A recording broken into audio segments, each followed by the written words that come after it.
It's exactly 40 days before South Africans cast their ballots on the 29th of May. The country is also marking 30 years of democracy this year, with citizens reflecting on the progress made to address the injustices of the past. Citizens, both in the country and abroad, have been urged to exercise their right to vote. Among those urging citizens to vote is author and whistleblower Dr. Atholl Williams.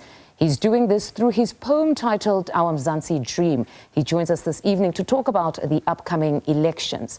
Good evening, Dr. Atholl, and thank you very much for your time. Now, you penned a poem, a call to action, if you will, which is quite interesting because your heartbreaking story is not lost on us. As a citizen who exposed corruption at Bain & Co., you found yourself fleeing the country because our legislation in its current form can't adequately protect you. Yet you're here telling citizens disillusionment is not the answer. They must cast their ballot. Talk to us about this poem. Well, thank you, Mfundo.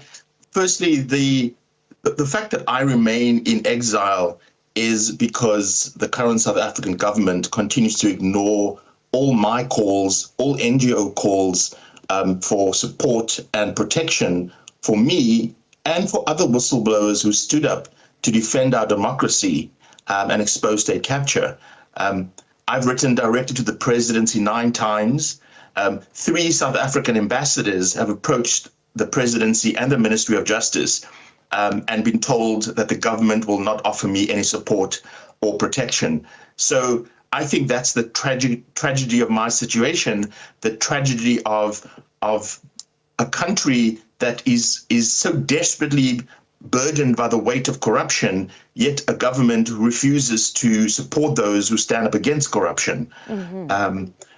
But as you say, for me, that doesn't, my circumstance doesn't make me want to abandon South Africa or abandon my democratic responsibility as a citizen. So the poem I wrote urged people to remember the South African dream. I called it the Mzansi Dream. And the Mzansi Dream is something that we hold dear, about living in a country where we could hold hands, where we could be one nation. And I think it's time we return to some of the fundamentals of our democracy and vote in that direction. But you're very firm in that poem because you also make reference to hyenas that are trying to steal that dream from us. And I must say, I remember quite vividly when you wrote that letter in 2021, just painting a picture of your situation, saying, I'm leaving the country now, not to go on vacation, not to go on business, but because you're a person that decided to assist in the scourge of corruption, but here you find yourself fleeing your country. I think the poem is very hard-hitting in its first 2 stanzas, because as you say, it talks about razor-sharp teeth and jaws of dogs of darkness were stealing our dream. And I think, Mfundo, that's exactly the daily lived experience of most South Africans. We feel hopeless. We feel that our lives are in such desperate states, and that all around us there are these dogs of darkness, as I call it in the poem, who seem to be wanting to feed on our freedom. But the second part of that poem is the one where I say, well, I don't think we need new dogs of darkness, which is often the political rhetoric, right? Let's replace these current dogs of darkness with new dogs of darkness. Look, we're better dogs of darkness. I think we need to change our entire political outlook, which is around us on the ground saying, what do we want? And that's what I'm urging in that poem. Now, you'll be voting abroad for the first time. You're among 27.7 million citizens registered to vote. Now, in your view, what do these elections with a record-breaking registered voter base represent? I do think, firstly, it's exciting that we have this record number of registrations. It shows South Africans beginning to take our democratic privilege seriously about being able to vote.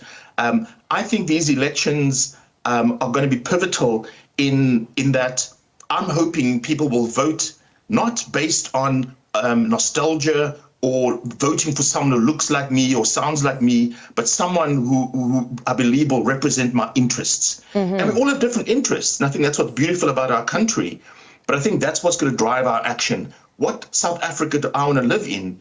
And who, by their actions, not their words, but by their actions will deliver that. Now, beyond the number of registered voters, the IEC also revealed that they now have 70 political parties contesting in the upcoming elections. Now, there's been this debate. There are some who say that the surge in political parties indicates a vibrant political environment, while others say it's quite frankly a vote of no confidence in the current parties, that they simply are just unwilling to continue entrusting their future to these major political parties. Your views on this? I think it represents both of those, both a vibrant democracy and a disillusionment with current parties. This is exactly what democracy requires: contestation of ideas, the pursuit of our interests. And preferably we want to do it in a stable system of political parties. But I think often we are so deprived of political parties that represent the broad South African interest that it's no surprise these smaller parties are coming up. I'm hoping over time we find some sense where the parties can begin to collectively serve South Africa's broad interests. Now, Atholl, you say those who must get the citizens' votes are those who have proven or shown with action. But we've got at least 30 new political parties, and all they really have are the glossy posters, the smart messaging or catchphrases and sweeping promises. So what becomes of them? Should we not just read their manifestos and give them a try?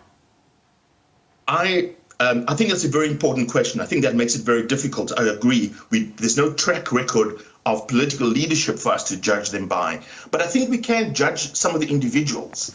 I think it's very important for us to look at some of these individuals. I think turn off the sound when they speak, but go and do a little research on who they are, what they've been doing.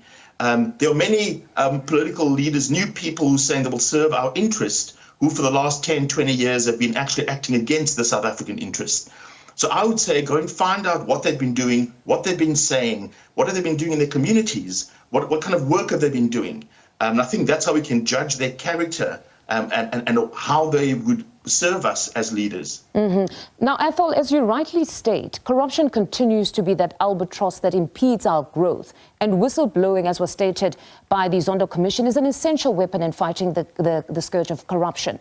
Now, given the current state, though, of our justice system, or at least given the state of our legislation that deals with whistleblowers, namely the Protected Disclosures Act and the Witness Protection Act, do you get a sense that ending corruption through whistleblowing is a priority for government?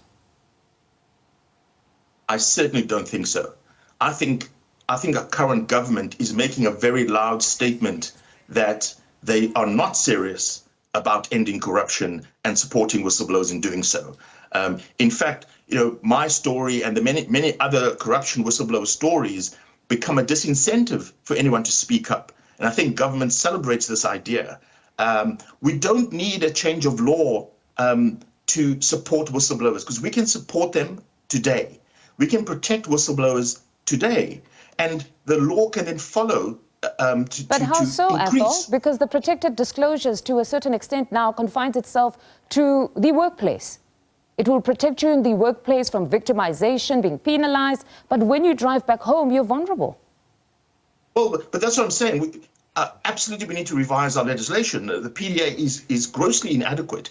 But what I'm saying is we don't have to wait for the new law, right? When our sports teams go and win a trophy somewhere, we lavish them with bonuses and money on them. Why can't we do the same for whistleblowers? We've actually served our country in a far more meaningful way. I can be back home tomorrow if I was assured my safety. Well, that South Africa can do tomorrow. We don't need new laws to do that, Mfundo. Atholl, thank you very much for your time. He says protect whistleblowers and incentivize them, because most of this is at a great cost to them, their safety as well as financially. Thank you very much for your time. That was author and whistleblower Dr. Atholl Williams.